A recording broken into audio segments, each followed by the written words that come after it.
To President Jacob Zuma following his State of the Nation address on Thursday. Mr. President, 9 billion rands to finance job creation. In addition to that, 10 billion rands will be made available to the IDC for job creation. And you've also announced that there's 20 billion rands in tax breaks and allowances that would be made available. Now, I know that your ministers are going to get into the detail, as you said, but can you give us a sense, firstly, of how the 9 billion rands is going to disperse? Well, I can't get into the details. Otherwise, really, I will be taking the work of the officials, of the ministers, of everybody else. I'm sure you know that. The fact of the matter is that we are saying here is concrete money that must go to any plan that we make. You will appreciate that I even said we are going to put together all the small financial institutions that have been dealing, for an example, with the activities, economic activities, helping small business, etc., coolers and all. We said we're going to put them together. So we are changing the way we've been doing things, even at that level. But I wouldn't get into those kind of details. The fact of the matter is that we need to change the manner in which we've been doing things. We needed to consolidate what we've been doing at that level. We are giving also the money to the IDC so that those who are dealing with it, there is money to deal with it. You know that people at times will say, I've gone to the IDC, I got no money, etc. But we've got to plan things in a particular way. Everybody, as I said, from departments to those institutions, everybody must think jobs, jobs, jobs. What is it that we are going to do to create jobs? So that it's not just give money for the sake of perhaps helping this particular company to grow. Is if we give this company, what is it that is going to do to create jobs? That's a job that departments and institutions must work on in the greatest details. As I indicated, for an example, yesterday, that even government, we are not going to allow vacancies. It's quite a big percentage of vacancies that are not filled. They must be filled. And I've said the performance monitoring and evaluation is going to look at what is happening. So it's not going to be like the usual. There's money out there, see what to do. There's going to be rigorous monitoring as to what is being done by all of us towards creating jobs. Particularly because we are saying, here is the money. In relation to business, we are saying here is an opportunity wherein if you come in to invest, we do something about your tax. So you, in other words, as an incentive to encourage them to come. If you are adjusting a company or whatever, or creating new opportunities, this is what we are going to get as a benefit. So we are, in other words, encouraging everyone, including business, to say, do something. Usually, I mean, people will say government creates no jobs. It is the private sector. I think it is both. It takes two to tango. We create environment. That's mainly is our task. But you have gone further than that to say, here is money. Institutions that work with government, we are giving money that we come into the party. We are saying to do the business. It's not just inviting you to come. We are saying if you come under these conditions, you will certainly benefit something. So it is a win-win situation. Let's then take the 20 billion in tax breaks and allowances, Mr. President.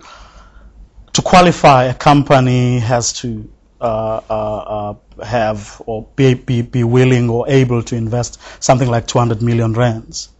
Wouldn't that discriminate against small business, you think? No. The small business, I think, in a sense, is covered from the other monies that we are giving.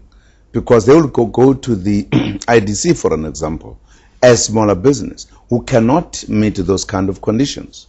So there will be no problem with that. It's not discrimination. We need investment, and those who have got money, they must put in. Those who can't reach that point, they would invest with the normal conditions that are there. So it's very targeted to those who can be in a better position to present themselves in terms of investment. So it's not a discrimination at all. So in essence, the 20 billion going to IDC is what will service, hopefully, your small businesses. The 10, whereas yes. the tax breaks and allowances are in essence meant for big business. Big business. That's correct. That's absolutely correct. Yes. Let's get to the social partners, business and labor. What exactly are you expecting them to do? Well, I think firstly we expect that what we've put before everybody else, we are going to agree that this is the way to go. So how then do you deal with it in practice? I think it's a question of all of us understanding where we are, that at the moment we are dealing with the jobs. We'll have further discussions with them. How do we look at the creation of jobs? How do we create an environment that allows that to happen?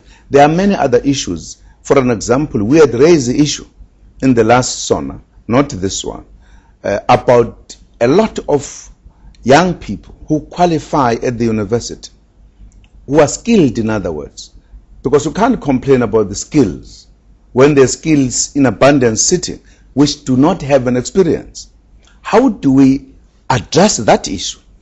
This we'll discuss with the social partners, because how do you allow skilled people to swell the ranks of the unemployed when in fact you could find a way to deal with it? Those are the issues we're going to deal with, because when we raise the issue, there are different views. We're going to engage, because we're going to say, here's a skill. Because of the fact that companies, they want to have somebody who's going to produce today. And if you were employed, you have the skills, but you don't have the experience, sorry. What do we do with that fellow? You can't take that person as a tatalapa begalapa kind of a worker. How do we turn that skill into an experience? That's what we're going to be dealing with our social partners, among other things. Now you made a good example, I think, with respect to business. From labor, what, for instance, are the sorts of things that you think you may be able to raise with them? No, as I'm saying, I don't think we could raise more than what I'm saying, except if we are looking at their own investments, which they have. They may be wanting to play a role, but this is a kind of an example I was making with them, that there are issues we've got to deal with them.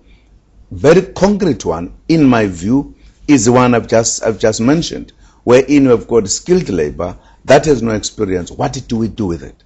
How do we make it a move? How do we change it instead of allowing huge numbers that come out every year as the kids qualify? You are adding numbers to unemployed. What do we do is a challenge we must deal with. We can't just leave it and say because they are not skilled, fine, let them join the ranks. As a country, between us and labor, because it does have views, how then do we tackle the issue? Those are the matters we're going to deal with. Now, you've also thrown in the role of government departments as well as state-owned enterprises, that they too are going to play a major role in this job creation initiative for this year. Now, to someone who asked, but state-owned enterprises especially are having their own challenges. I mean, some of them don't even have CEOs at the moment. When you look at organizations like Transnet, are they ready? Do you believe that the public sector, including state-owned enterprises, actually has the capacity to play the significant role you are envisaging for them? That is what we're addressing. You will know that not long time ago, we made adjustments and changes in government precisely because we were saying we need to prepare. We can't do things as we've been doing all the time. And they have therefore been geared to have that capacity. They are working on that right now because they must have that capacity. They must be able, for an example, to do what they used to do before, to train people, to create opportunities. The question of the challenge that they've been having, we are dealing with those challenges. It's no longer a kind of a problem that we don't know what to do. There are plans to deal with those problems so that they've got sufficient capacity to be able to deal with those matters. Everything that we need to do, including departments, everything that we believe has a role to play, we are going to do something about it. That is why I emphasized from the beginning that we are going to be monitoring very closely everything. How is it working? Is it because a department has no capacity, that it can't do X, Y, Z, we address that question. So there's nothing that we are going to leave to chance. We are going to be able to deal with everything. Therefore, the public enterprises are going to be looked at very rigorously so that they are able to play a role given their positions and their capacity and the way they've been doing things in the past. We believe they've got a lot to do to ensure that we are able to implement our plan. Mr. President, we're going to take another quick commercial break. And when we come back, we look at what is the state of the country's municipalities.